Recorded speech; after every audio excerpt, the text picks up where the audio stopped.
ಎಲ್ಲರಿಗೂ ನಮಸ್ಕಾರ ಸ್ನೇಹಿತರೆ. ಅರ್ಜುನನ ಮಹಾಭಾರತ ಮಹಾಕಾವ್ಯದ ಪ್ರಮುಖ ಪಾತ್ರಗಳಲ್ಲಿ ಒಬ್ಬನು. ಅವನು ಪಾಂಡವ ಬಂಧುಗಳಲ್ಲಿ ಮೂರನೇ ಮತ್ತು ಕುರು ವಂಶದ ಶ್ರೇಷ್ಠ ಯೋಧನೆಂದು ಪರಿಗಣಿಸಲಾಗುತ್ತದೆ. ಇವನು ಪಾಂಡವರಲ್ಲಿ ಮೂರನೇ ಸಹೋದರ. ಧರ್ಮರಾಜ, ಯುಧಿಷ್ಠಿರ, ಭೀಮ, ನಕುಲ ಹಾಗೂ ಸಹದೇವನ ಸಹೋದರರು. ಇವನ ತಾಯಿ ಕುಂತಿದೇವಿ. ದೇವರಾಜ ಇಂದ್ರನ ಆಶೀರ್ವಾದದಿಂದ ಅರ್ಜುನ ಜನಿಸಿದನು.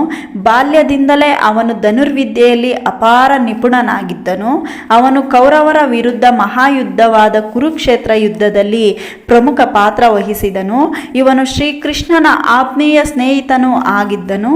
ಅರ್ಜುನನ ತಂದೆ ಪಾಂಡು ಮತ್ತು ದೇವತೆ ಇಂದ್ರನ ಆಶೀರ್ವಾದದಿಂದ ಅವನು ಜನಿಸಿದನು. ಆದ್ದರಿಂದ ಅವನಿಗೆ ಪಾರ್ಥಿವ ಎಂಬ ಹೆಸರು ಇವೆ. ಬಾಲ್ಯದಿಂದಲೇ ಅವನು ಧನುರ್ವಿದ್ಯೆಯಲ್ಲಿ ಅಪಾರ ನಿಪುಣನಾಗಿದ್ದ. ಅರ್ಜುನನ ಶಿಕ್ಷಣ ಮತ್ತು ಶಸ್ತ್ರವಿದ್ಯೆ. ದ್ರೋಣಾಚಾರ್ಯನು ಅರ್ಜುನನ ಗುರು. ಅವನು ತನ್ನ ಶಿಷ್ಯರಲ್ಲಿ ಅರ್ಜುನನು ಅತ್ಯಂತ ಶ್ರೇಷ್ಠನೆಂದು ಪರಿಗಣಿಸುತ್ತದೆ. ಅರ್ಜುನನು ಧನುರ್ವಿದ್ಯೆಯಲ್ಲಿ ಅಪಾರ ಪ್ರತಿಭೆ ತೋರಿದ. ಅವನು ದಿವ್ಯಾಸ್ತ್ರಗಳ ಪ್ರಭಾವವನ್ನು ತಿಳಿದಿದ್ದನು. ಅರ್ಜುನನ ಮಹತ್ವಪೂರ್ಣ ಘಟನೆಗಳು. ದ್ರೌಪದಿಯ ಸ್ವಯಂವರ. ಅರ್ಜುನನು ಬ್ರಾಹ್ಮಣರ ವೇಷದಲ್ಲಿ ಬಂದು ಶರಭೇದನ ಸಭೆಯಲ್ಲಿ ಜಯಗೊಳಿಸಿ ದ್ರೌಪದಿಯನ್ನು ಪಾಂಡವರು ಗೆದ್ದುಕೊಂಡರು. ಅಜ್ಞಾತವಾಸ. ಪಾಂಡವರು 13 ವರ್ಷಗಳ ವನವಾಸದ ನಂತರ 1 ವರ್ಷ ಅಜ್ಞಾತವಾಸದಲ್ಲಿ ಉಳಿದಿದ್ದಾಗ ಅರ್ಜುನನು ಬೃಹನ್ನಳ ಎಂಬ ಹೆಣ್ಣು ರೂಪದಲ್ಲಿ ವೇಷಧಾರಿಯಾಗಿ ಪಾತ್ರವಹಿಸಿದರು. ಭಗವದ್ಗೀತೆ. ಕುರುಕ್ಷೇತ್ರ ಯುದ್ಧದ ಸಂದರ್ಭದಲ್ಲಿ ಅರ್ಜುನನನ್ನು ತನ್ನ ಬಂಧುಗಳ ಮೇಲೆ ಯುದ್ಧ ಮಾಡಲು ಕುಶಲವಿಲ್ಲವೆಂದು ಸಂಕಟಕ್ಕೆ ಒಳಗಾಗಿದ್ದ. ಆಗ ಶ್ರೀಕೃಷ್ಣನು ಅವನ ಸಾರಥಿಯಾಗಿ ಭಗವದ್ಗೀತೆಯ ಪ್ರದೇಶನ ನೀಡಿ ಧರ್ಮಯುದ್ಧಕ್ಕೆ ಪ್ರೇರೇಪಿಸಿದನು. ಕುರುಕ್ಷೇತ್ರ ಯುದ್ಧ. ಅರ್ಜುನನು ಮಹಾಯುದ್ಧದಲ್ಲಿ ಅನೇಕ ಶಕ್ತಿಶಾಲಿ ಯೋಧರನ್ನು ಸಂಹರಿಸಿದ. ಅವನು ಜಾಗತಿಕ ಶ್ರೇಷ್ಠ ಧನುರ್ಧಾಯಿ ಎಂಬ ಹೆಗ್ಗಳಿಕೆಗೆ ಪಾತ್ರನಾಗಿದ್ದಾನೆ.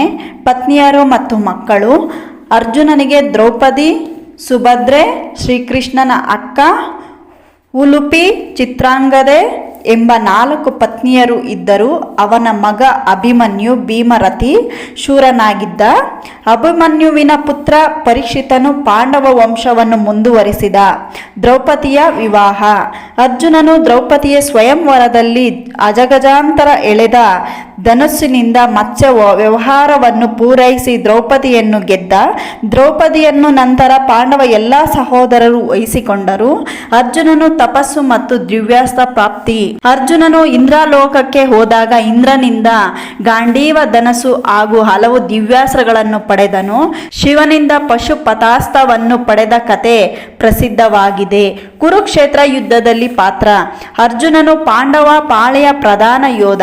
ಯುದ್ಧ ಪ್ರಾರಂಭಕ್ಕೂ ಮುನ್ನ ಅವನು ಕಷ್ಟಪಟ್ಟು ಯುದ್ಧ ಮಾಡುವುದು ಸರಿಯಲ್ಲ ಎಂದು ತ್ಯಜಿಸಲು ಯತ್ನಿಸಿದಾಗ ಶ್ರೀಕೃಷ್ಣನು ಅವನಿಗೆ ಭಗವದ್ಗೀತೆಯನ್ನು ಉಪದೇಶಿಸಿದನು.